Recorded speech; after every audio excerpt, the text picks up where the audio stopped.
Saludos, bendiciones. Estaré hablando sobre el tema, Cristo murió en la carne, pero continuó vivo en el espíritu. Te invito a suscribirte al canal, dale a suscribirse y luego le das a la campanita y cada vez que salga un mensaje lo recibirás inmediatamente. La explicación de que Cristo murió en la carne, pero continuó viviendo en su espíritu se basa en la comprensión cristiana de la naturaleza dual de Jesucristo, su plena humanidad y plena divinidad. Jesucristo, siendo Dios hecho hombre, asumió una naturaleza humana completa, incluyendo un cuerpo físico. Esta creencia se fundamenta en versículos como Juan 1:14, que dice, y el Verbo se hizo carne, y habitó entre nosotros. Su cuerpo fue su tabernáculo entre nosotros. Cuando Jesús fue crucificado y murió, fue su cuerpo físico el que experimentó la muerte. Aunque Jesús murió físicamente, su espíritu, que es la expresión de su naturaleza divina, no murió.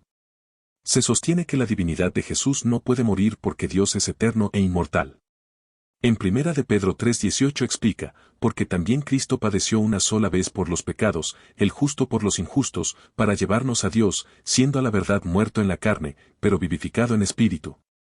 Esto significa que, aunque su cuerpo físico murió, su espíritu continuó existiendo y fue vivificado o mantenido vivo.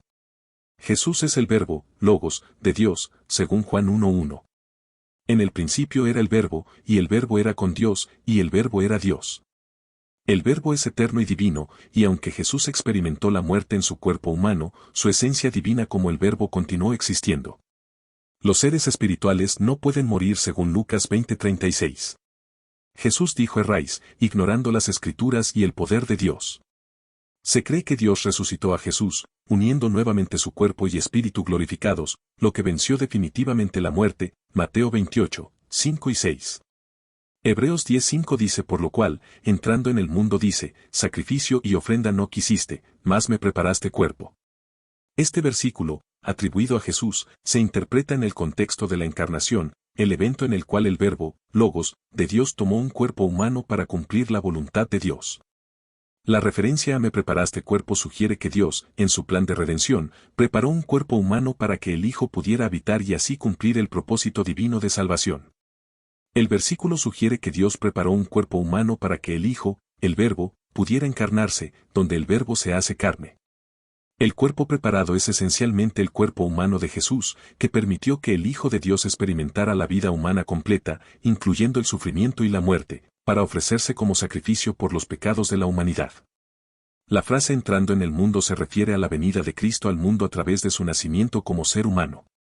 Este evento es fundamental ya que marca el momento en que Dios se hace hombre en la persona de Jesús. Según Filipenses 2:6 y 7, Jesús, siendo en forma de Dios, no consideró el ser igual a Dios como algo a lo que aferrarse, sino que se despojó a sí mismo, tomando la forma de siervo, haciéndose semejante a los hombres. Hebreos 10:10 explica que en esa voluntad somos santificados mediante la ofrenda del cuerpo de Jesucristo hecha una vez para siempre. Esto resalta que el cuerpo preparado para Cristo fue crucial para el cumplimiento del plan de salvación. Hebreos 10:5 subraya que Dios preparó un cuerpo humano para que el Verbo pudiera entrar en el mundo, vivir una vida humana y ofrecerse como el sacrificio perfecto. Esto fue esencial para la realización del propósito redentor de Dios, que no podía lograrse mediante los sacrificios y ofrendas del antiguo pacto. Porque en él habita corporalmente toda la plenitud de la deidad. Colosenses 2:9. Este versículo es uno de los más importantes en el Nuevo Testamento para la doctrina cristiana de la encarnación y la naturaleza de Jesucristo. Aquí se afirma que en Jesucristo habita la totalidad de la deidad en forma corporal. 1. En él habita. Él se refiere a Jesucristo. El verbo habitar indica una residencia permanente, no temporal. Esto significa que la presencia de Dios en Jesús no es transitoria o parcial, sino completa y constante. 2. Corporalmente. Esta palabra subraya que la plenitud de la deidad reside en Jesús en una forma física, tangible. No se trata solo de una presencia espiritual abstracta, sino que Dios mismo se encarnó en la persona de Jesús. Esto resalta la realidad de la encarnación, Dios se hizo hombre en la persona de Jesucristo. 3. Toda la plenitud de la deidad. La palabra plenitud, del griego plerma, significa totalidad o la condición de estar lleno completamente. Indica que no hay aspecto de la deidad que esté ausente en Cristo.